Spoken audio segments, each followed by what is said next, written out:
Om Jnana-timirandhasya Jnananjana-shalakaya Chakshur Unmilitam Yena Tasmai Shri Gurave Namaha.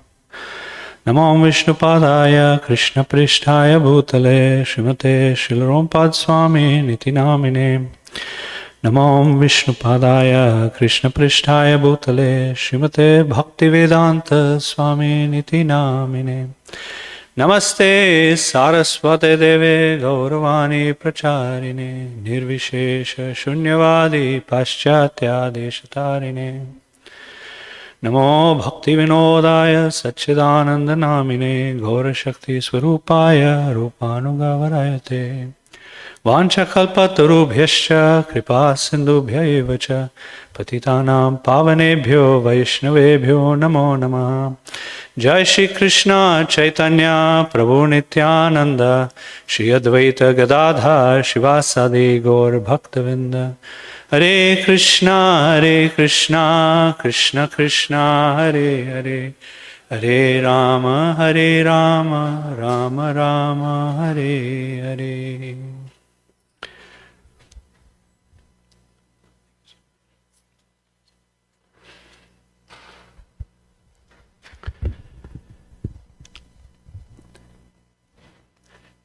It's such an honor to be in Houston again for the second time.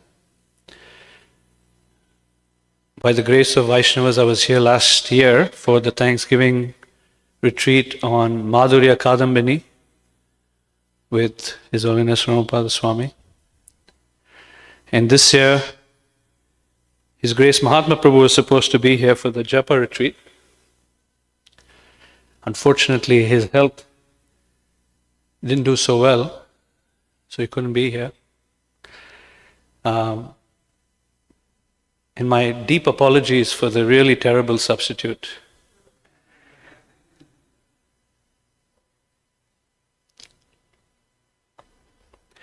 But what to do?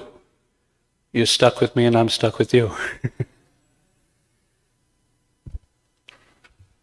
I want to acknowledge His Holiness Anvat Prekshak Swami Maharaj is here. I'm like a little child trying to practice Krishna consciousness, stumbling, and I really appreciate hearing some of your classes, Maharaj. So it's such a weird situation to be in, but just an honor that you're even present here, so please offer your blessings on this rascal, rotten, as Prabhupada was saying today, rotten grasta. And my very dear friend, and I looked at him as a big brother, His Grace Radha Krishna Prabhu. Thank you for being here. He kindly visited our home this year, February. It was this year. Yeah, it was one of our sweetest Vaishnava visit at our home. He really connected with our kids. He still remembers that some of my kids have taken on my rascaldom. So, so that was nice.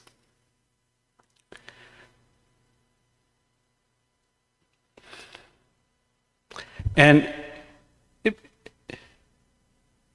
what would I know anything about, or be able to speak anything about Japa, if it weren't for our spiritual master who has trained us over and over and over and over and over again? How many Japa retreats we have had? How many festival holy names we have attended? Almost 20 years, 19 years. Year after year after year after year. He started in 2007 in the Chicagoland area. I still remember the first festival of the holy name that he organized for his fledgling disciples. And it was very special. 32 rounds. Really? We're going to chant 32 rounds? What's that experience going to be like? But over the years now, 32 seems not bad relative to 64 or sometimes 100. we are, as they say in corporate America, we're standing on the shoulders of great giants before us.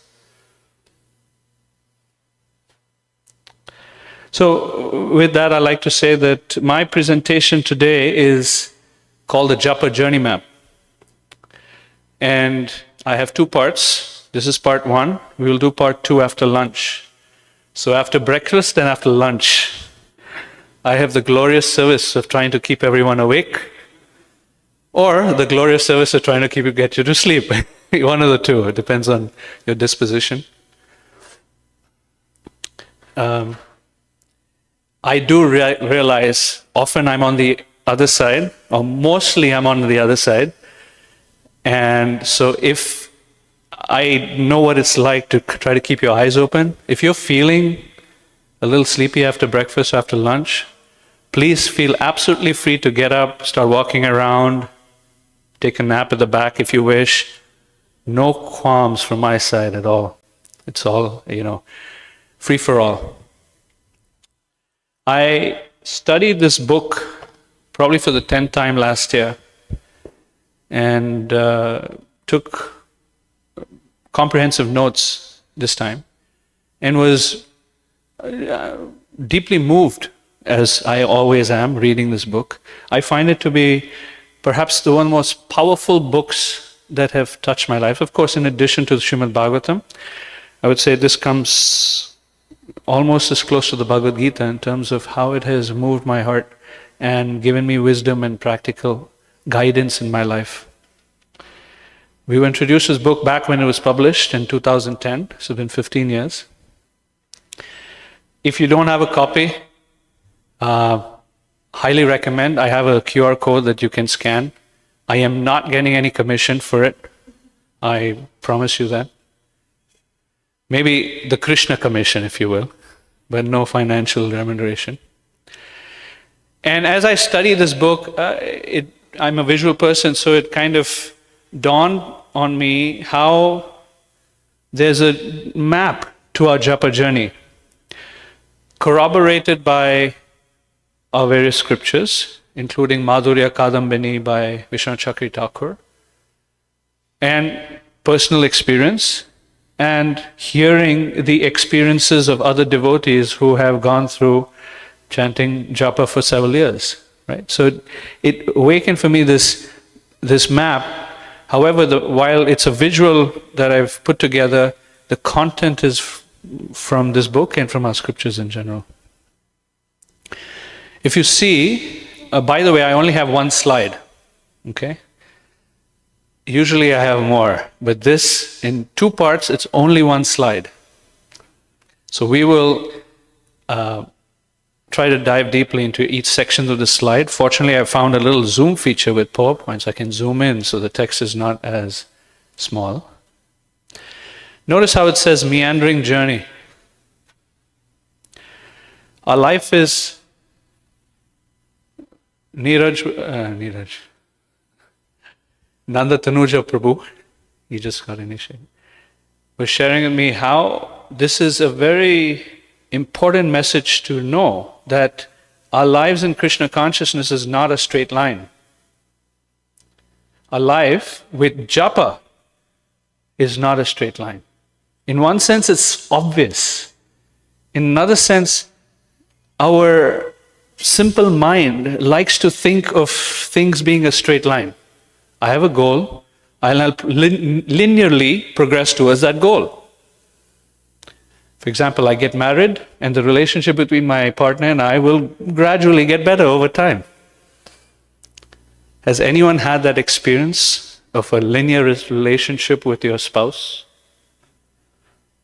Or significant other? No. Why would it be the same with Krishna? Why would it be different with Krishna, I mean? And largely it's to do with our side. So the relationship with Krishna, in the form of his holy name, is this meandering journey of faith, of the fruit of faith, which is love, and the pursuit of love, which is humility. Faith, love, and humility. All of these are meandering aspects of our journey with Krishna. In his book, Bhujan Prabhu himself was inspired by Srila Bhaktivinoda Thakur's profound literature, especially Bhajan Rahasya. So I took the opportunity to study Bhajan Rahasya. Bhajan Rahasya is a very interesting book. It's the sequel to another book that Bhaktivinoda Thakur had written called Harinam Chintamani. Harinam Chintamani presents Krishna conscious principles in or practice of japa specifically in very great detail. Largely, it's speaking about the offenses to the holy name. So someone was asking, you were asking about the holy name, offenses. You asked a question, then Maharaj responded about offenses. So in that book, there's lucid description of what offenses are and how you commit them and why they prevent you from chanting the holy name. In fact, at the end of our part 2, we're going to sing a song from Harinam Chintamani. That's not very well known, but it's a song that has guided my life every day in chanting japa for the last 15 years. So we'll be reciting that song. It's very nice. So the sequel to that Harinam Chintamani is this book Bhajan Rahasya, and it's a book of 8s. 8 verses of Shikshashtakam equals to 8 chapters of the book. The Mahamantra has 8 pairs of names. Hare Krishna, 1 pair. Hare Krishna, 2nd pair, like that. It has 8 pastimes of Radha Krishna to meditate on with each pair of mantra. It describes 8 stages of bhakti, clubs a few stages together. So it's a book of 8s. And so some of the content that's presented here is also directly from Bhajan Rahasya. What is the intent of this presentation, this Japa journey, ma'am? Of course, to give us some perspective when we're chanting 64 rounds, how to chant 64 rounds.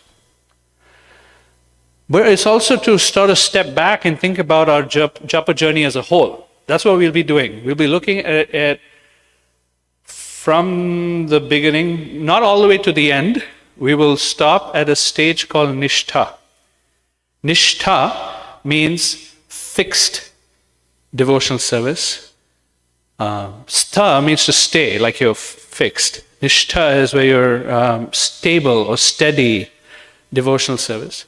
And so we'll be going from the starting to Nishtha, and some persons in this room are very likely past the Nishtha stage, so I apologize if it's not relevant or relatable, but for some of us who are still struggling much before that, we will talk about up to the Nishtha stage. Nishtha, if we come to the Nishtha stage, we're doing pretty good.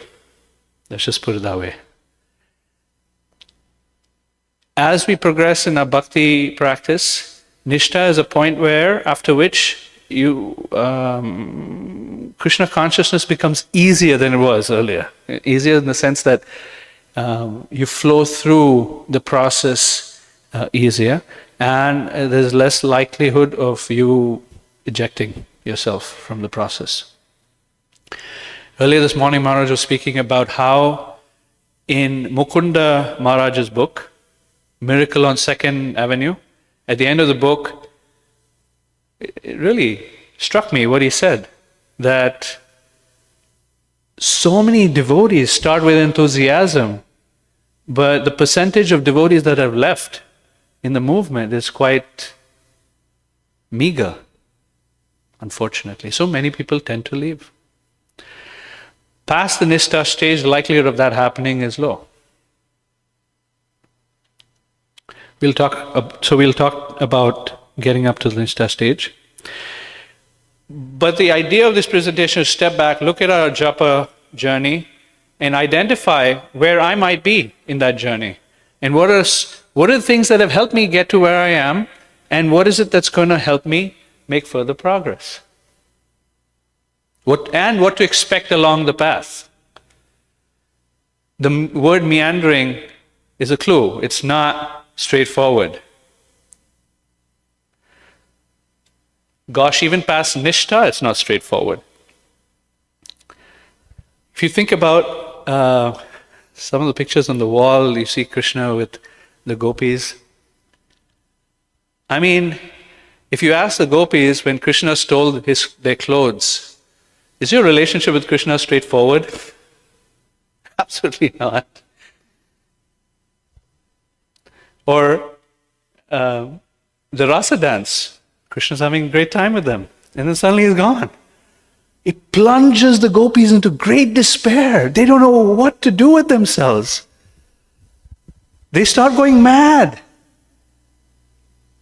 You know, like talking to the trees and the plants and the little animals.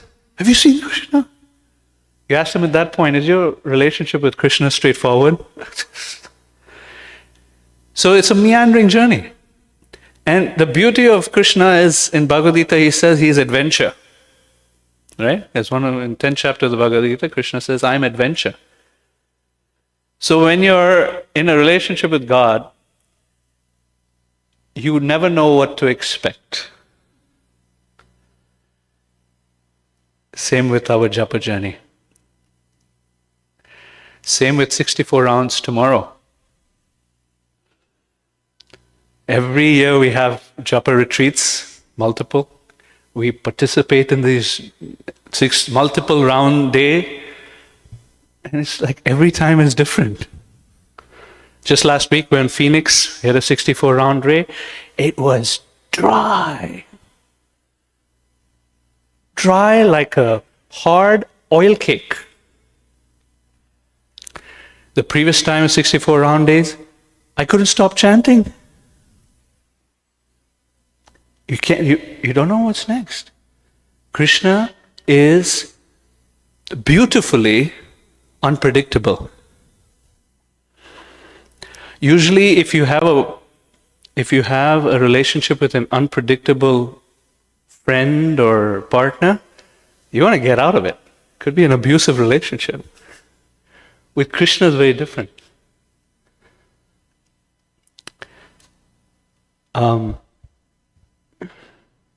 So that's the objective of this presentation. Now the focus is on this idea of journey. I want to share with you a little definition of journey. And think of your own journey in Krishna consciousness, or journey in Japa, I would specifically say, as I'm reading this, and see if it's relatable. The journey through life is filled with wonder, challenges, broken hearts, extreme highs and lows, celebrations, special moments and memories that define our experience as a human. It is these events, planned or unplanned, that impact our travels and define our purpose.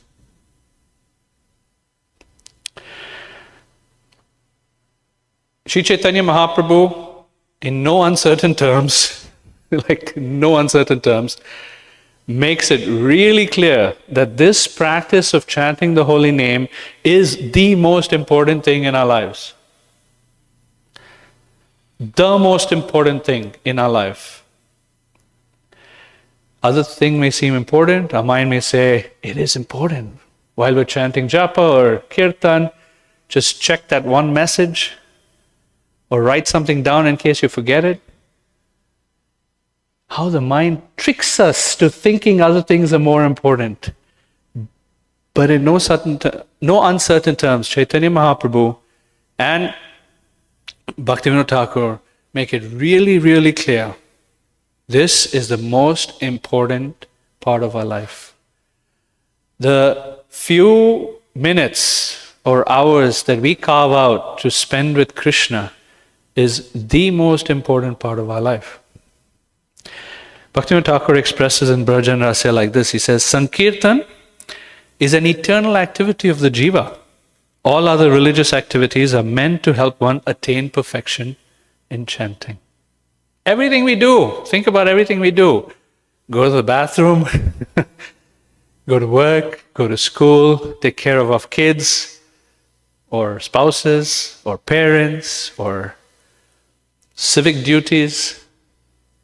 Everything we do is intended to center around this religious activity or spiritual activity of chanting the holy name. Is to reinforce it and make it as vibrant as possible. That's where we're trying to head to. So let's get started on this journey. An analogy that I may use throughout the presentation, the two-part presentation, is the fact that if you look at this journey, it's similar to, well, let me just say, a verse that I really appreciate is a verse by Queen Kunti. She offers to Krishna, she says, you can say with me if you know it, Tvaime nanya vishaya matir madhupate sakrit Ratim udvahada tattha gange voga mudanvate. May my mind constantly flow to you, Krishna, just like the Ganges flows into the sea. We got the privileged opportunity to visit Haridwar, Rishikesh, and observe the flowing of the Ganges to the sea. It dawned on me that if you look at the Ganges, especially we saw in Rishikesh, in some parts the Ganges is flowing really fast, but sometimes she's flowing backwards. Seems like she's flowing backwards. A little bit she is. The Ganges is hitting rocks. In some parts it feels really dry, like it's almost going to dry out. But finally she does get to the sea. And every other river is unique in how it flows to the sea. Some don't get there, unfortunately. Some rivers have a lot of rocks, and each river has its own unique set of rocks that it goes through by the time it gets to the sea. Each has its own kind of bend. So each person in their journey of Krishna consciousness will experience that uniqueness. So this journey map that I'm showing is generic, but it applies in some kind of unique way to every one of us.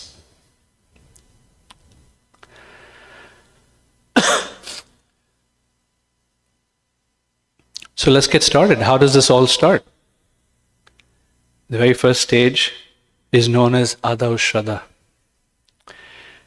Adav Shraddha, according to Jiva Goswami in the Sandarbhas, he explains that there are two kinds of this preliminary faith that gets one on the path of bhakti.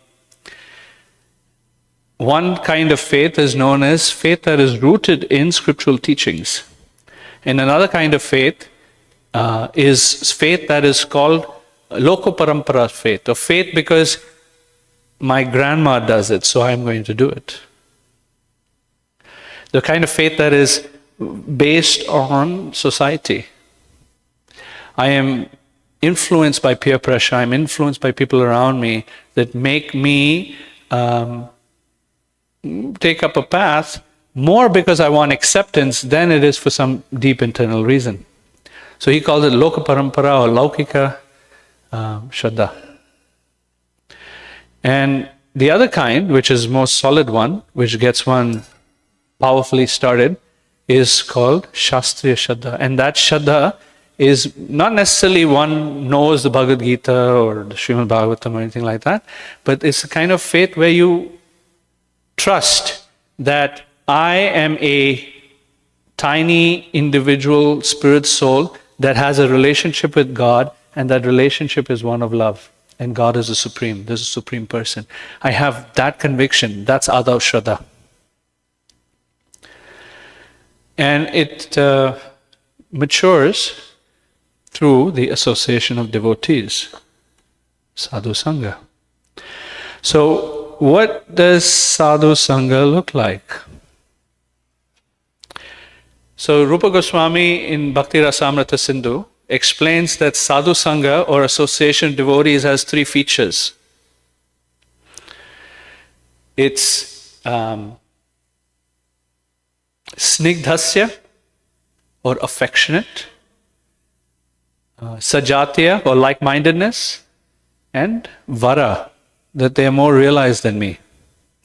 Vara means better, you could say. So, Sajatya, Snigdasya and Vara. These are three features of what makes Sadhu Sangha, Sadhu Sangha. Sadhu Sangha is not necessarily just having casual conversation with devotees, just hanging out. Now you may have a little bit of casual conversation. As it progresses towards, or hopefully it progresses towards something that is more real, more meaningful. And this kind of association is so helpful all across our Japa journey. We'll see how in our journey, having this Sadhu Sangha is what keeps us going. Chaitanya Mahaprabhu says, even in the prema stage, Sadhu Sangha is not just nice, it's essential. Even in the prema stage, Sadhu Sangha is essential. We're social beings. And as social beings, we're very influenced by the surroundings that we have. And on the flip side, we'll see a little later, Bhaktivinoda Thakur says, the root cause of all our anarthas, I'll say it again, the root cause of all anarthas is association with non-sadhus. What does like-mindedness mean? Affectionate, that we understand, right? Let me just say that when you're not in a sangha where there's affection, it's very easy to eject yourself. So we heard a little earlier how it's easy or it has been easy that people stop practicing Krishna consciousness. One reason is because of laukika shraddha, or one reason is you're engaged in bhakti because of societal pressures. The need for acceptance is very strong, so I want to belong to some society, so I take up Krishna consciousness. And I have some stressful conflict with someone else, and then I'm out of there. I'm not chanting. I had a fight with my mentor or the temple president, and I stopped chanting. So that is one reason to eject oneself. Another one is, we don't have an affectionate environment to grow in. Snigdasya is very important. We're not affectionate, or we don't receive affection, or can't receive affection. We have our own stuff that might be blocking affection. And then there's like-mindedness. What is like-mindedness? There's two facets to like-mindedness. One is like-mindedness of sincerity, of purpose. Like, you see, even if there are much younger devotees than ourselves, if the younger devotee is sincere and really wanting to know and grow, then that can be like-minded devotee to associate with. Another feature of like-mindedness is one where we have like-mindedness of how we like to use our psychophysical nature in service to Krishna. It might be motherhood.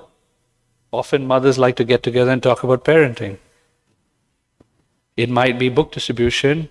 It might be kirtan, right? These are the like-mindedness features that we get drawn to. And everyone's attracted to prasadam. Somehow we're all like-minded in that standpoint. Except Radhakrishna Prabhu this morning, he didn't want to have any of the stuff we were having because of his health condition. So anyway, like-mindedness in that psychophysical nature, how we like to serve Krishna in certain ways. So this gives us some sense of purpose of starting the bhakti process. From sadhus, we learn from them the very first verse of Shikshashtakam. So we can recite it together. Cheto darpanam arjanam bhavamahadavagni nirvapanam shreya kairva chandrika vitaranam vidya vadhu jivanam anandambudhi vardhanam pratipadam purnamrita swadanam sarvatma snapanam param vijayate Shri Krishna sankirtanam. I will make the assumption that most of us know these verses. If anyone has a question in between, feel free to raise your hand. I'll be happy to address it. Or if there's something I said that didn't make sense or you didn't understand. So we learn through this verse, or we get conviction, I would like to chant. Through sadhu sangha, it gives birth to bhajana kriya. What is it that we learn from this verse, that we learn from sadhus? That when you chant the holy name of the Lord, your heart becomes cleansed. That feels good, right? Like taking a bath. When we go on long trips, you travel for 24, 36 hours, especially halfway around the world, how beautiful and wonderful it's finally to get under that shower, isn't it? So when we hear, look at this, you get to take a shower. Yeah, give me some of that. Some of we have this intuition earlier on that something's not right in the heart. And so now if I want to take a shower, I get to take a shower by chanting the holy name, I'll take it. But what's even more attractive typically is the next line, Bhava Mahadavagni Nirvapanam. All of that forest fire of material existence, all that suffering starts to subside.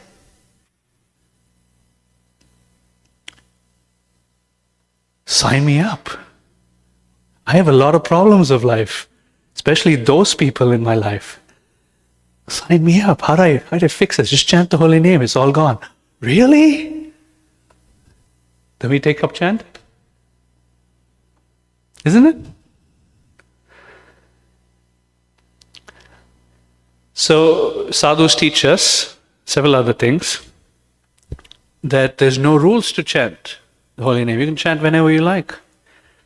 And in the Hari Bhakti Vilas, this is quoted by Bhaktivinoda Thakur in Bhajan Rahasya. He says in the Hari Bhakti Vilas, here's some external things of how to chant. We're taught by devotees, use a bead bag, don't show your bead, don't shake your beads too much, put your index finger through the hole so you don't chant with your index finger, because it's considered dirty because you use your index finger to touch all kinds of weird places in your body, etc. So we learn all these things from devotees.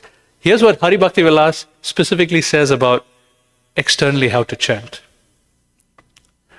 Japa beads made of tulsi or precious stones fulfill all desires.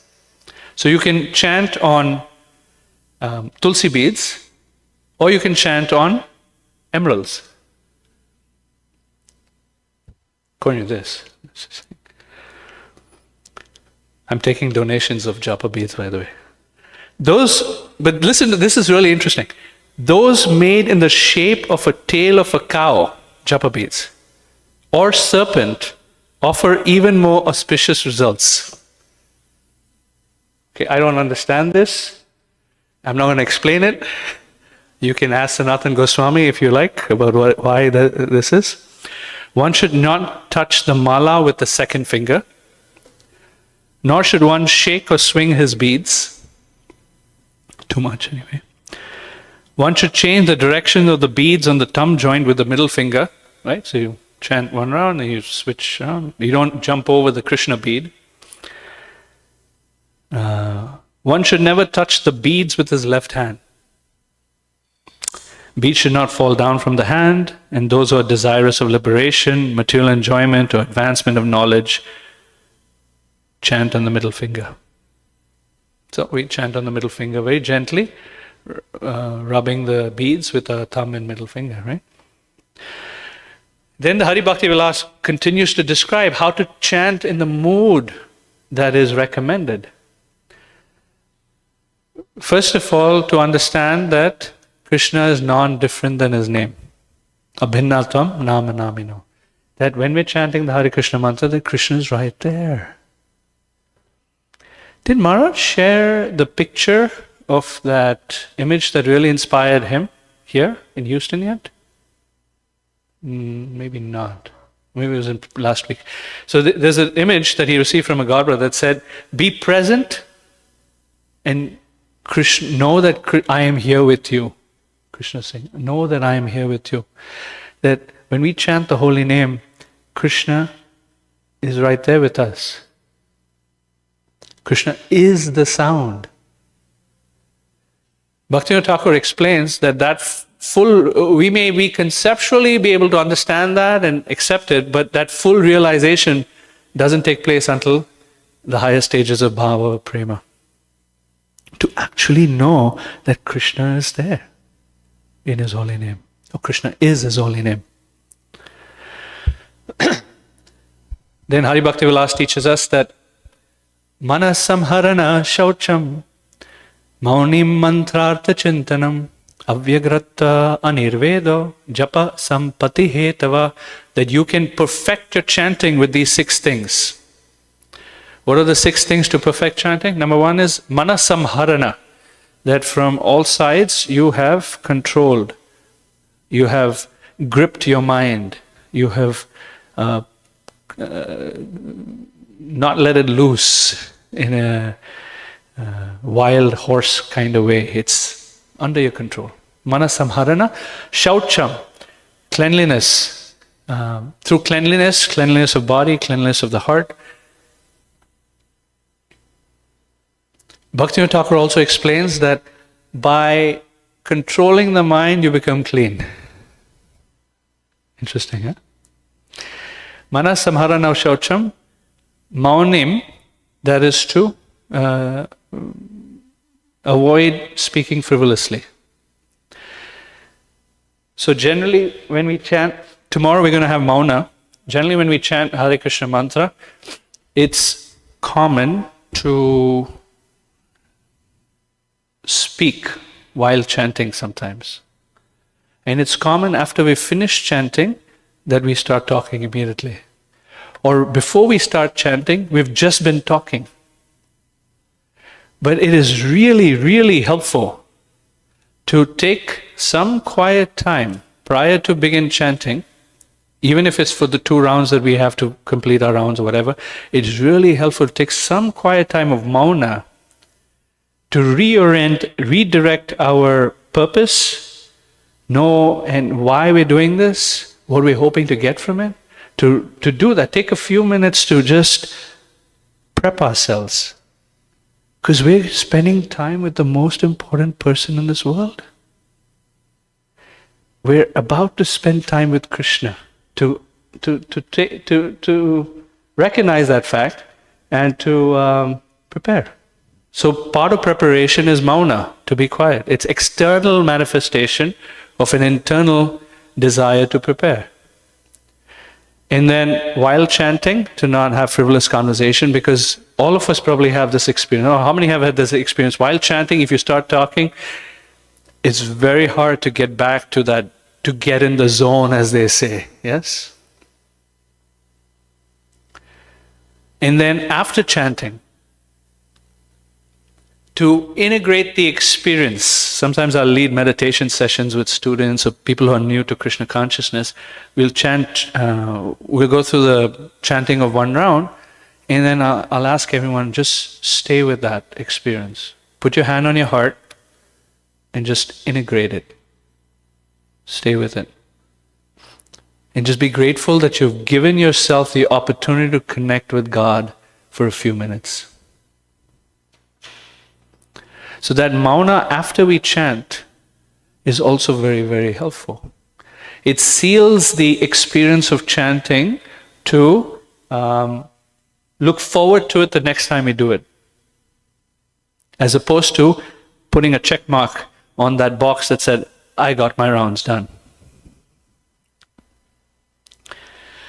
So, mana samharana shaucham maunim mantrartha chintanam. Mantrartha chintanam is to meditate on the meaning of the mantra. Avyagratva anirvedo, to not be hasty in chanting and to be patient and to be steady in chanting. Those are the 6 things that help us. So we learn all these things from devotees, and it gets us started to with the bhajana kriya stage.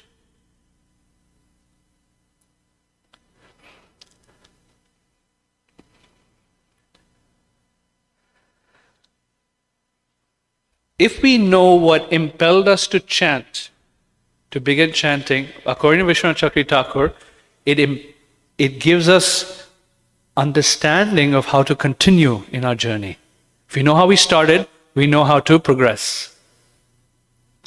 Omkar, you had a question?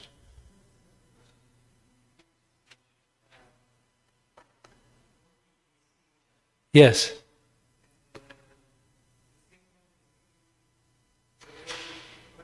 He's bringing you a mic, so online and myself can hear you better. Okay. Hare Krishna. You just mentioned right now that have patience in chanting. Don't be hasty in chanting. Hari Bhakti Vilas says it, yes. Yes, that's right. And then whenever we talk about that, there is a slight, it's basically trying to tell you that focus on quality rather than speed. Because sometimes when we go for speed, it tends to become more in the Erode mode quality. of passion. Yeah. So now then when we talk about 64 rounds, and so at the same time, is there a certain amount of time you should be finishing your rounds in, or it's in the beginning it's important to focus on quality, take the time, and then later on focus on getting there? There's different ways to look at that question and different ways to answer depending on the person. Prabhupada specifically said, one way to capture the mind is to chant swiftly. Experience shows that one way to lose the mind is also to chant swiftly. So our spiritual master, for example, takes more than 8 minutes to chant every round. In the Japa recording of Prabhupada, it's about a little over 5 minutes he chants for every round. The not being hasty, I would invite you to go deeper with that instruction from Hari Bhakti Vilas. Where's the heart? The not being hasty is about, I want to get this done and over with. The mood that is being awakened by Avyagratva is to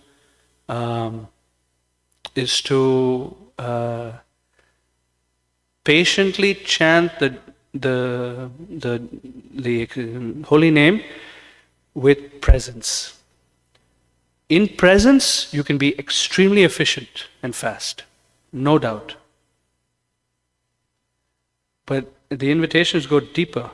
What is the motivation in the chanting? What is making me chant or choosing to go faster or slower?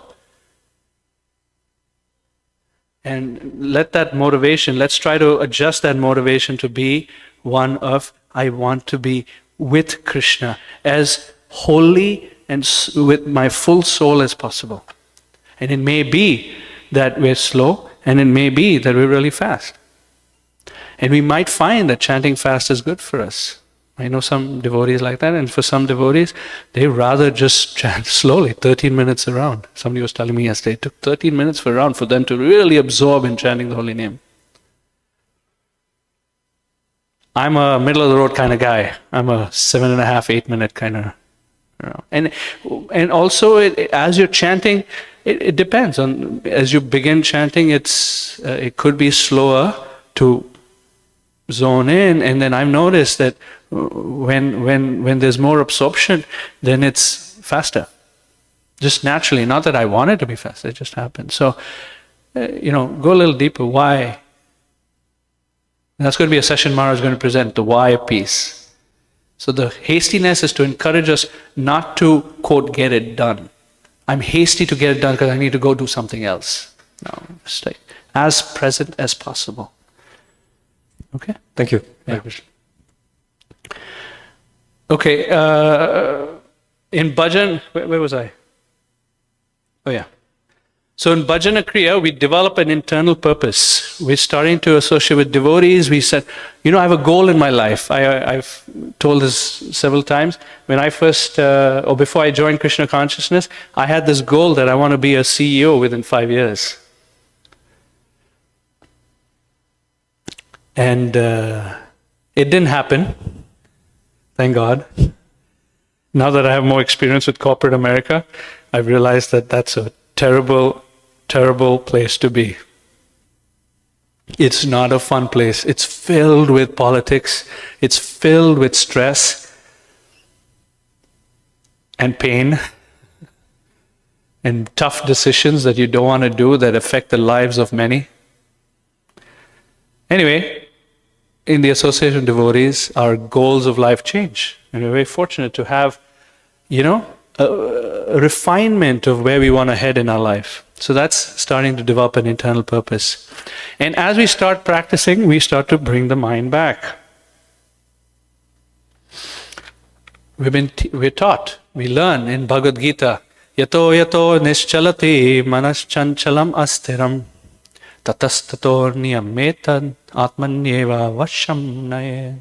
Wherever your mind goes, Krishna instructs us, atmanyeva vasham, that you bring it under the control. Vasham is to control of the self. Tomorrow we will experience 64 rounds. We'll see our mind will start drifting. What to do? Just keep practicing. Yato, yato, wherever it goes. Whether it goes to what's on the movies this weekend, or if it goes to what's for prasadam in an hour, just yato, yato, nischalati, manas chanchalam, astiram. The manas is constantly chanchala and astira. Just vasham, bring it back. Bring it back to what? To supplication and this prayer. Krishna, look at my mind. Oh my God, it can't help but go all over the place. Please accept me at your lotus feet. So we learn this, bringing the mind back. Then we learn practicing detachment. Detachment meaning once we brought the mind back, the mind wants to say, oh no, I really like that contemplation. That was really nice. Please, can I go back there? No, it stayed detached. And we may not have chanted very well. And to stay detached from the fact that we didn't chant very well. Like last week for me was a dry experience of walking through the desert for 8 hours. It just, it is what it is.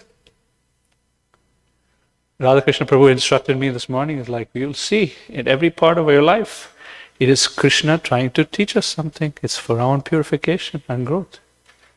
So we see things, situations like that, we take it at Krishna's mercy. So we're learning. This is Bhajana Kriya stage. We're just practicing detachment of trying to, we need to control the mind. And then the last bullet here is we get glimpses of strength, glimpses of peace, and glimpses of Krishna. Generally, people continue in chanting because of these glimpses that we get. We suddenly feel peaceful. Wow, that was really nice. Feel very peaceful. But it's only a glimpse. And then our spouse will come talk to us and that destroys all kinds of peace. And then strength. Again, I've shared this experience before. For me it was very, very difficult to be a vegetarian, even though I had that value system. I wanted to. It lasted 24 hours when I tried to in college.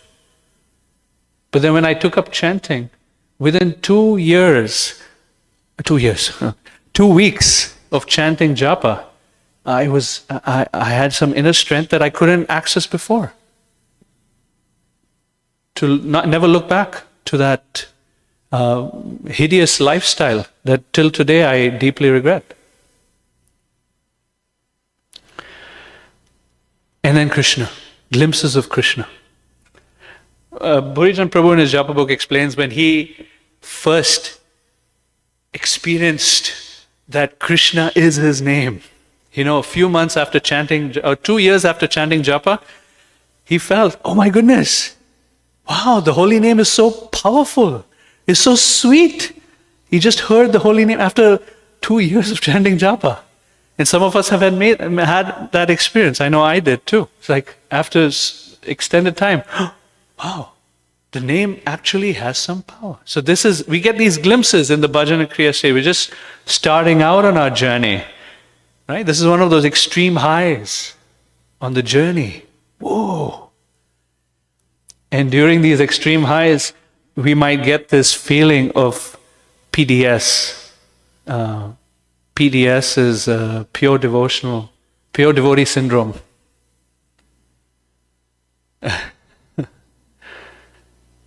I am very advanced.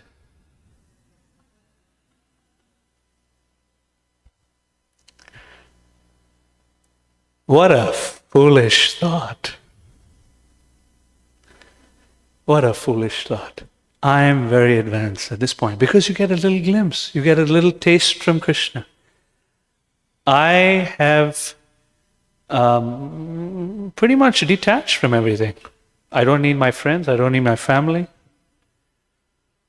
I don't need my kids. If anyone wants to adopt them, go ahead. Pure devotee syndrome, it's a thing. You know how Maharaj expressed it yesterday? Utsahamai, over-enthusiasm or overconfidence. It's the first thing one experiences in bhajana kriya stage. We feel overconfident. I'm good. I remember one person said, I'm totally detached. 6 months into chatting, I'm totally detached. Like, oh, okay. We'll see. We'll talk about it later. Anyway, these are glimpses. So be careful. Be careful of these glimpses to be reality. It's just Krishna's kindness upon the soul that's finally trying to make some steady movements towards Him.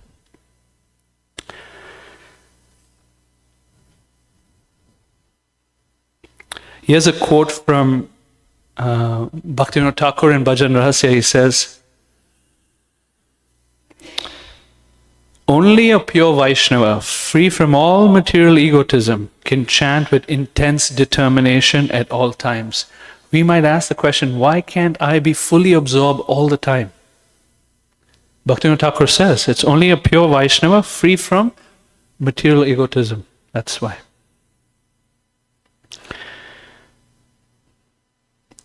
During this time in Bhajana Kriya also, we need to start, keep restating our determination, restating our purpose. It's a very important stage actually of developing the seed that we've been given by devotees. What is that seed? That seed, the mati, Jiva Goswami explains that I want to please Krishna. It's the deepest thing of our inner being that I wish to be in my relationship with and please Krishna. That mati, that seed of bhakti has been planted by pure devotees that have that seed or that of bhakti, and it is that seed that is starting to become mature in the bhajan kriya stage. What is that purpose for which we are living life? Then we enter an interesting stage where there's real recognition. There's this huge block. I have no taste.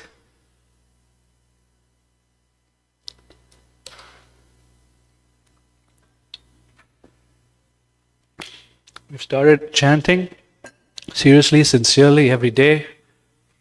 The pure devotee syndrome is starting to wane. And we recognize, I have no taste. There's no flavor at all. There's no motivation to continue. What is this taste problem? This taste problem is coming from 4 things. So Bhaktivinoda Thakur in Bhajan Rahasya, also Japa book, has described. He gives 4 verses, 4 different reasons, and each of those 4 have 4 sub-reasons for the taste. So he starts with Tattva Vibhrama. Tattva means transcendental truths. Vibhrama. Brahma means mistaken. Okay? Or mistake or cheating. Sometimes just not Brahma as in Lord Brahma, he's certainly not a mistake, but BHRM, Brahma. So Vibhrama is a very special type of mistake, and it's a stupid mistake actually. And Tattva is truths, what's reality. The Tattva Vibhrama is not understanding reality. And there are 4 things that we don't understand very well. What are the 4 things we don't understand very well? Number 1, we don't understand who we are. Or, by extension, we don't understand who others are. Second, we don't understand who God is, Krishna. We don't have clarity of his omnipotence and his sweetness. We don't have understanding of sadhana, what the process of devotion service is. We don't have understanding of the goal, sadhya. And then fourth is we don't know what is good for us, and we don't know what is things to avoid. So not having clarity, not having good knowledge about these four things is the first reason we don't have taste. The Tattva Vibhrama, not knowing who we are, is fundamental, right? We don't understand that I am truly insignificant. Whatever I might do in my life, whatever I might do, in 200 years, who will remember?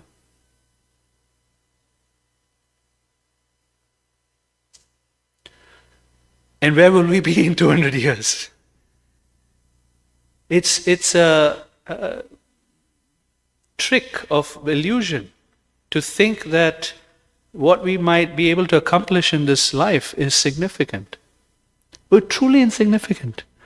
So that sense of significance, I was listening to a class one time by Maharaj, his name is Vedavyas Priyaswami, and he said something so powerful. He said, we will always be ordinary. And he asked, are you ready to be ordinary for the rest of your life? And that hit me. Like, that really struck me.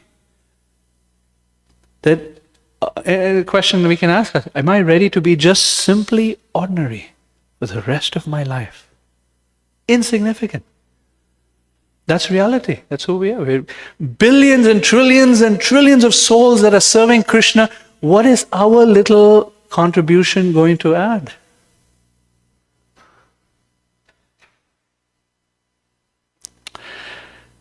Another aspect is that we can find happiness and love in this world. There's a beautiful, beautiful statement here in the Japa book that another thing that's so... Bhujan Prabhu is writing is just excellent. He says,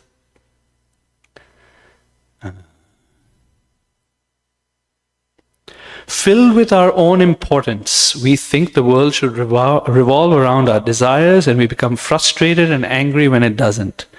Then, mistaking the identities for others, we quickly divide them into friends and enemies. So much suffering ensues from all this ignorance.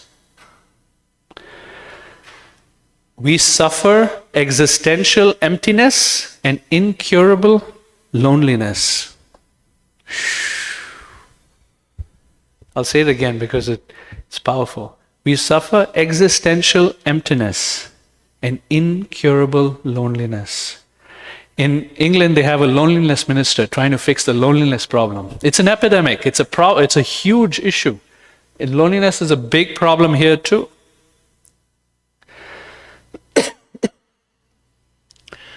And because of that existential emptiness and loneliness, we try to belong to so many different things. But that need for belonging is very strong within the heart. So we try to belong to whatever, a tennis club, or my workplace special event, special group, or whatever it might be. There's a need for belonging, and we're looking for this, filling this, as I described it last week, Krishna-shaped hole in the heart. We have a Krishna-shaped hole in the heart that we're trying to fulfill with partners and with having kids and with whatever else, family, friends. But we're incurably lonely.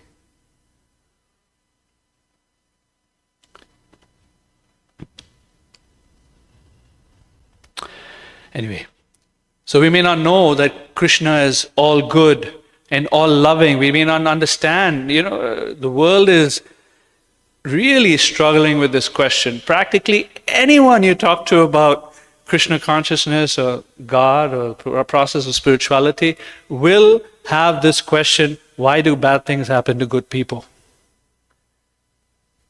Even devotees struggle with this question, why do bad things happen to good people? Because it's so hard to hold these two concepts of God in together, that He's all good,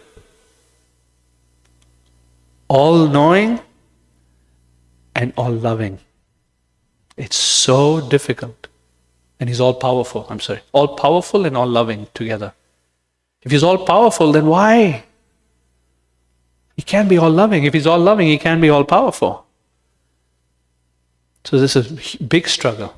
So understanding God, Tattva Vibhrama, not knowing Krishna and how He works in this world, to the degree He works in this world, that understanding is lacking. So there may be no taste as a result. The second one here in the list, Asat Trishna. Asat means temporary. Trishna means taste. Krishna means attractiveness. Krishna, one who is all attractive. Trishna means taste. And Asat Trishna is thirst for the temporary. What are the four things that we have thirst for? Because each one of these, by the way, is four, right? First one is material comforts. Like nice bedding, nice temperatures. Coming from -5 Fahrenheit to 70 degrees has been absolutely wonderful. Thank you all for praying to the Lord for keeping good weather here, or chanting or something that's helping the weather to be really nice.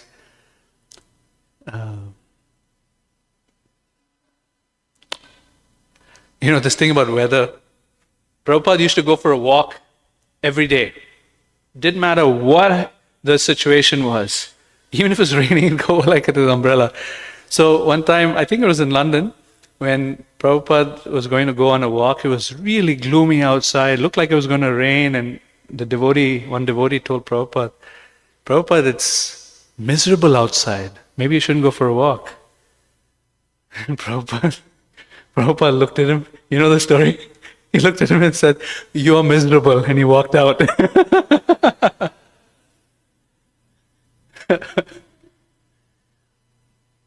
So these material comforts, having some persons here may have had the experience when you look at your bank balance and you have the sense of relief. I'm comfortable. Or maybe not. Nobody else? Okay. No one? Okay. Sorry. Maybe it's not relatable. Money is always in need. Here's a subtle way we look for material comfort. No one criticizes me. And so we tend to be a people pleaser. Sometimes we might find we're in a society or a social environment and we have difficulty saying no. That difficulty saying no is what? It's wanting to be comfortable. The problem with that is, if you've noticed, it builds up internal resentment. That only comes out in weird ways later on. We get angry at our spouse because we couldn't tell the devotee no. So this material comfort is Asat Trishna, which prevents us from just being authentic. The second thirst for the temporary, is heavenly pleasures.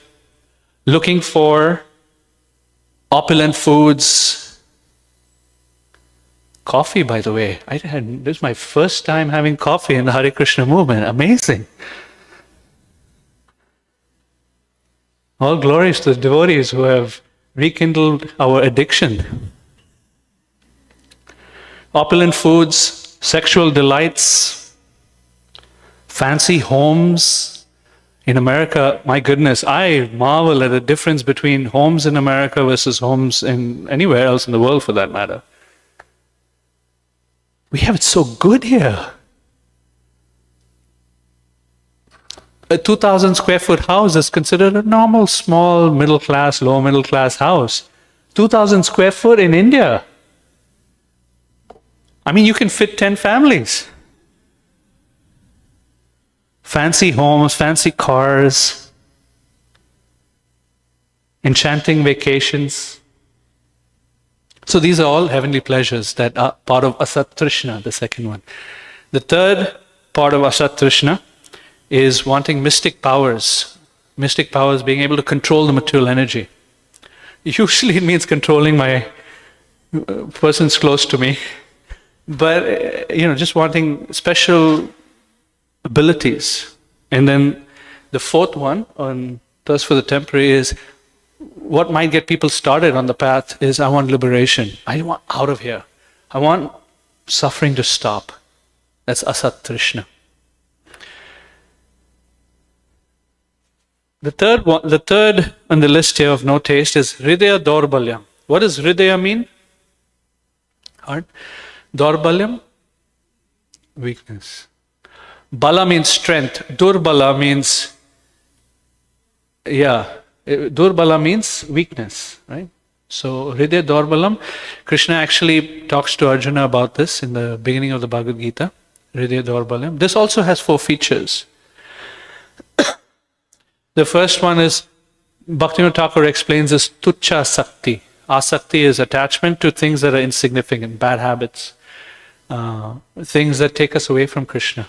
And every one of us, not everyone, many people, most people, have some kind of bad habit that they have. They keep secret to themselves. It's Tucha Sakti, weakness of heart. We know it's not good, right? We know it's not good. We just still indulge. Tucha Sakti. Then is Kutinati, deceit, fault finding and envy. And then the fourth one of this weakness of heart, which Bhaktivinoda Thakur says is the worst and the most toughest to get rid of, is Swapratisthasha, which is Swapratishtita or Swapratisthasha, so the hope for being very famous. The wanting self-glory. Another feature of that is pride. This is so difficult to get rid of. It is the worst of the 4. Okay. Finally, the reason for no taste is offenses. And these are also 4. What are the 4 things we might offend? We might offend Krishna, unfortunately, in his deity form, his name form, etc. We might offend the devotees. We might offend other living entities, just general living entities. And these are the 4. Name, form, the form of Krishna, the name of Krishna, the devotees of Krishna, and the regular living entities. So what happens when we are offensive is that it contracts the heart. As soon as we're critical, when they're coming from a place of envy or offense, you'll experience the heart becoming like this. I was taught by Krishna very seriously last year when we were in Haridwar and Rishikesh, that not to do this even with general living entities, what to speak of devotees. When we were there, somehow I saw certain things in India and I became critical of Indians in general. That 2 things. Number 1, that Indians have this chalega attitude. Somehow it'll happen. You put bubble gum and toothpicks and things get fixed somehow, right? And the second is that there's no sense of space and courtesy for another person, generally.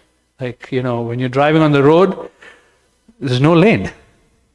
I don't know how autonomous vehicles is going to get to India. We'll see what happens.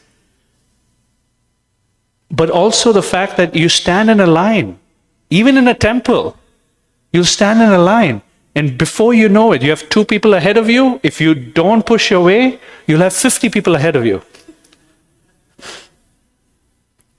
And so I had this critical mentality going on, so I actually observed at the time, as I was speaking this to another person, I noticed my heart was contracting. And Krishna taught me a lesson. That day, I think it was that day, or the very next day, I went to a shopkeeper to buy shoes. And the shoe, my slipper tore, and so I bought new shoes. We negotiated a certain value for the shoe. And when he was checking me out, he said, it was 250 rupees. He said, no, just give me 220 rupees. No, I said, take it. 250 makes very little difference to me. But he insisted, take 220 rupees. I was thinking, I've never seen, this is Indian by the way, huh? I have never seen a shopkeeper do this. Have you? Anyone seen the shopkeeper? Like amazing. That very day I went to a pharmacist as well to buy some medicines for the devotees who was getting sick in the yatra. And again, it was like, I don't know, 150 rupees. And I gave him 150 rupees, it was only 110 rupees. He gave me change back. I said, no, please keep it. And he says, he folded his hands. Before I could insist, he folded his hands, he handed me the change back, and he said, I like to live an honest life. And I was blown away. I was like, I have never seen this any part of the world ever. So we may criticize, but we may not see the beautiful side of the people of India. You won't see it here. So I was taught. So not to criticize even normal living entities, what to speak of devotees. So this is offenses aparad.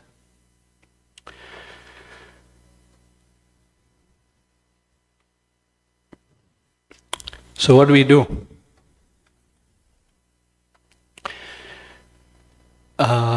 We have no taste, and these are the 4 reasons.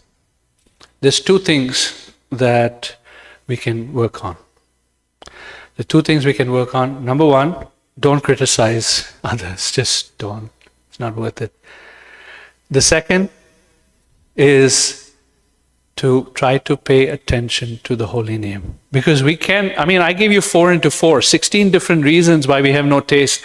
If we try to start working on each one of them, gosh, it'll take a few lifetimes, or many lifetimes. So, just try to pay attention to the holy name. Now, how to pay attention to the holy name? And what is this mind that doesn't like to pay attention to the holy name? That's going to be explored in part 2. What happens when we start trying to pay attention to the holy name? What's the experience like? And then the journey of the devotee. So we've covered the first 3 sections, Sadhu Sangha, Bhajana Kriya, are no taste. We're going to go into the active Anartha Nivriti stage in relation to our Japa, followed by the experience of a desert, not desert, desert, and then we'll get to the Nishtha stage. So that's upcoming in part 2. So back to what we covered now for part 1. Particularly if you can hang those out. What we'd like to do is maybe take 5 minutes for some questions. If anyone has any questions or comments, and we'll do a little journaling and discussion with each other. So, there any comments or questions? Can we give him a microphone?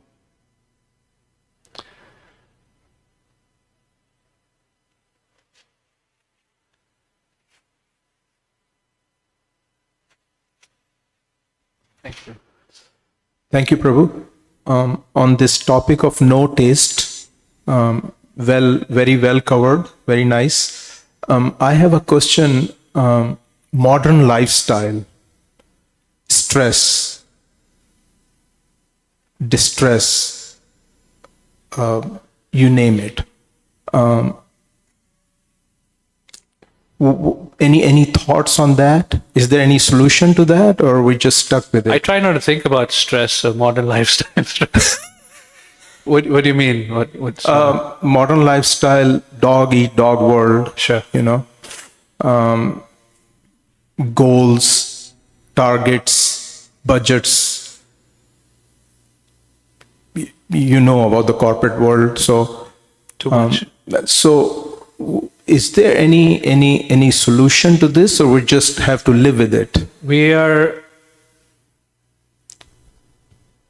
given the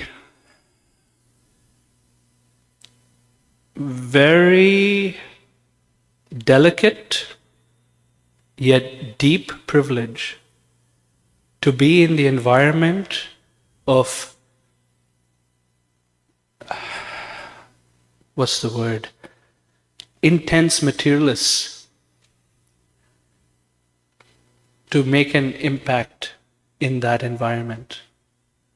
2 days ago, I had a person in that environment come to my office, and we spent an hour and a half talking about Bhagavad Gita and God.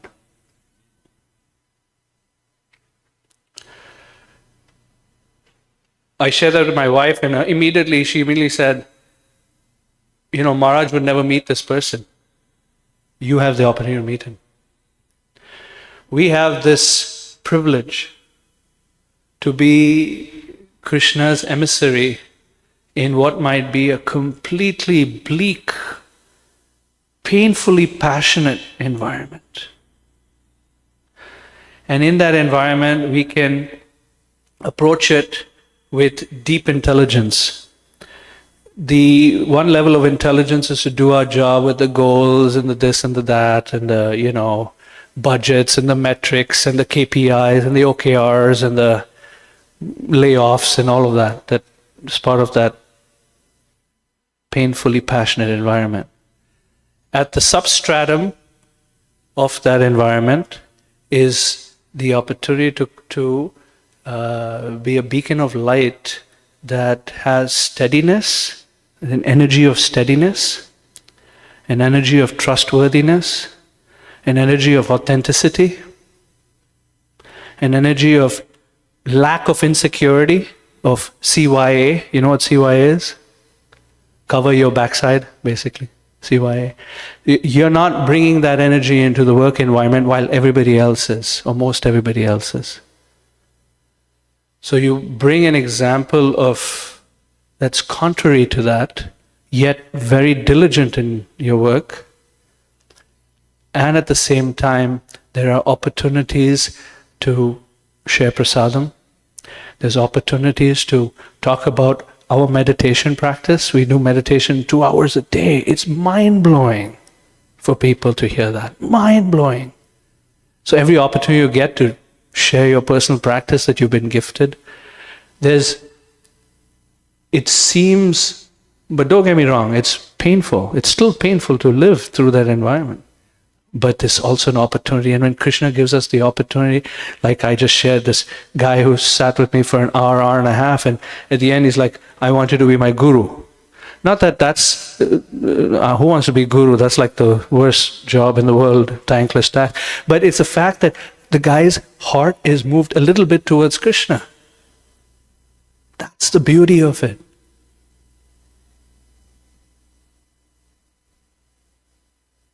Yeah. So that's the opportunity. Yeah. And at the same time, having a very clear vision that there's an exit strategy. I'm not going to stay for the rest of my life. And as soon as possible to make an exit strategy that will be more wholesome living, so to speak. But while we quote have to, well, we don't have to, but while we choose to go into that environment, we're being very cognizant of the beauty of the opportunity for service that Krishna is affording us. Those are some thoughts on it. That help? Yeah, thank you. I guess if someone is not at that level, which you just described, I guess you have to maybe You start with something adjust. Yeah. Take prasadam. Yeah.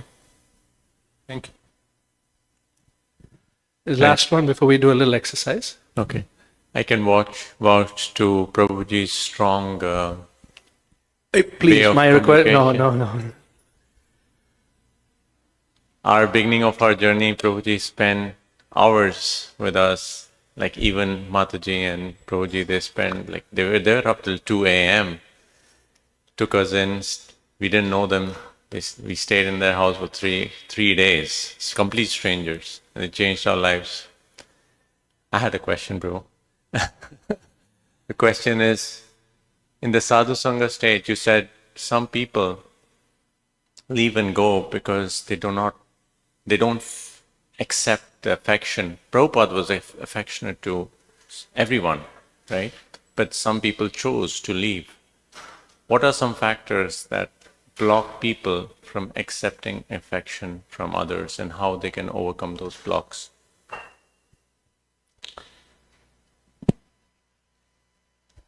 What blocks us from receiving affection? Well, first, it may not even be there. There may be no affection coming our way. Other reasons might include, this is more psychology basis. We might have trauma backgrounds where we might see affection as imposition, or affection as manipulation, or affection as a